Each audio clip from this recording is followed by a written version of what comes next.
زکوٰۃ اسلام کا تیسرا اہم رکن ہے۔ اس کے لغوی معنی پاکیزگی اور نشوونما کے ہیں۔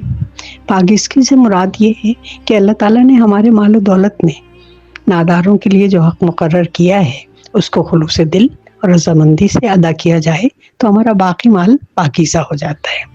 نشوونما کسی مراد یہ ہے کہ حقداروں پر مال خرچ کرنے سے مال میں برکت پیدا ہوتی ہے۔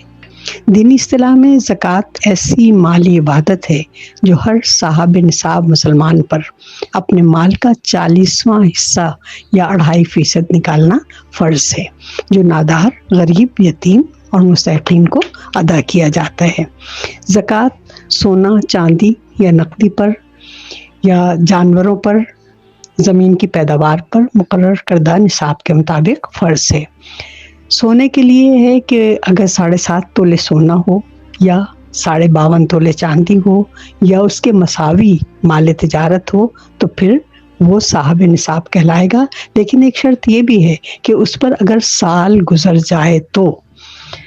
سال گزر جانے کا مقصد یہ ہے کہ اس کے پاس بطور بچت یہ رقم یا یہ مال جو ہے وہ 1 سال تک بطور بچت رہے تو زکوٰۃ دینا اس پر فرض ہو جاتا ہے۔ زکوٰۃ کی ادائیگی کے فضائل اور عدم ادائیگی کے نقصانات سے بچنے کے لیے زکوٰۃ کے شرعی مسائل کا جاننا بے حد ضروری ہے، مگر افسوس کہ علم دین کی کمی کے باعث مسلمانوں کی اکثریت ان مسائل سے ناواقف ہے۔ زکوٰۃ ایسی فرض مالی اور اہم عبادت ہے کہ اس کا ذکر قرآن پاک میں نماز کے ساتھ آیا ہے، اور نماز کا حکم تقریباً 700 سے زائد مرتبہ قرآن کریم میں آیا ہے، اور اسی طرح سے بہت زیادہ مقامات پر زکوٰۃ اور نماز کا ایک ساتھ ذکر آیا ہے۔ زکوٰۃ کے بارے میں ہے کہ اس کے صحیح ہونے کے لیے علماء کرام نے 3 شرطیں بیان کی ہیں۔ اگر یہ شرطیں اکٹھی پائی جائیں تو زکوٰۃ ادا ہوگی، ورنہ نہیں۔ پہلی شرط کیا ہے کہ پہلی شرط اس کی نیت ہے، یعنی اگر زکوٰۃ کی رقم ادا کرتے وقت نیت کرنا ضروری ہے، اگر نیت نہیں کی جائے گی تو پھر اس کا شمار زکوٰۃ میں نہیں ہوگا۔ دوسری شرط کیا ہے کہ ضرورت مند کو دینا۔ سورہ توبہ میں آیا ہے، اللہ تعالیٰ نے 8 مصارف بیان کیے ہیں، جن میں فقراء ہیں، مساکین ہیں، عاملین ہیں، مؤلفۃ القلوب ہیں، رقاب ہیں، مقروض فی سبیل اللہ اور ابن السبیل۔ فقراء وہ لوگ کہلاتے ہیں جو ایسے تنگ دست ہوتے ہیں کہ اپنی ضروریات زندگی کو پورا کرنے کے لیے دوسروں کے آگے ہاتھ پھیلاتے ہیں۔ مساکین ایسے سفید پوش لوگ ہوتے ہیں جو کہ بہت ہی زیادہ تنگ دست ہوتے ہیں، لیکن وہ لوگوں کے سامنے ہاتھ نہیں پھیلاتے اور سفید پوش کہلاتے ہیں، ان کی بھی زکوٰۃ کی رقم سے مدد کی جا سکتی ہے۔ عاملین زکوٰۃ کا سارا نظام کرنے والے، یعنی زکوٰۃ کا اکٹھا کرنا، اس کا تقسیم کرنے کا کام کرنے والے عاملین کہلاتے ہیں۔ ان کی تنخواہ جو ہے وہ بھی زکوٰۃ کی رقم سے دی جا سکتی ہے۔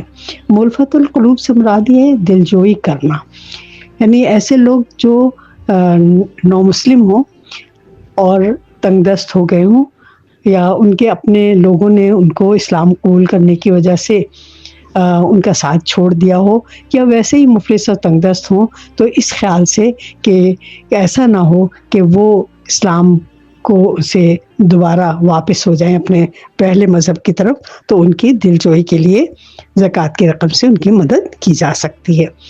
غلام کی آزادی کے لیے جو بھی آقا اس کے آزادی کے لیے جو رقم مقرر کرے، اگر وہ اس قابل نہیں ہے کہ نہیں دے سکتا تو زکوٰۃ کی رقم سے اس کو آزاد کروایا جا سکتا ہے۔ اسی طرح سے مقروض اگر باوجود کوشش کے اپنا قرض ادا نہیں کر پا رہا ہے تو زکوٰۃ کی رقم سے اس کے قرض کو ادا کیا جا سکتا ہے۔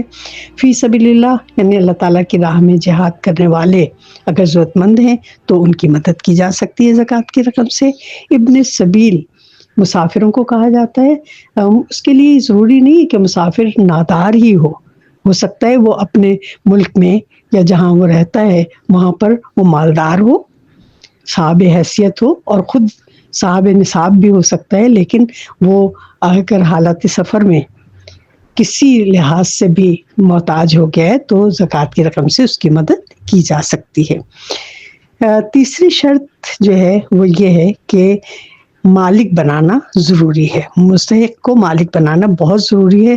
مثال کے طور پہ اگر ہم مسجد کو زکوٰۃ اس لیے نہیں دے سکتے کہ مسجد کا کوئی مالک نہیں ہوتا، وہ اللہ تعالیٰ کا گھر ہے، لہٰذا مالک بنانا بہت ضروری ہے۔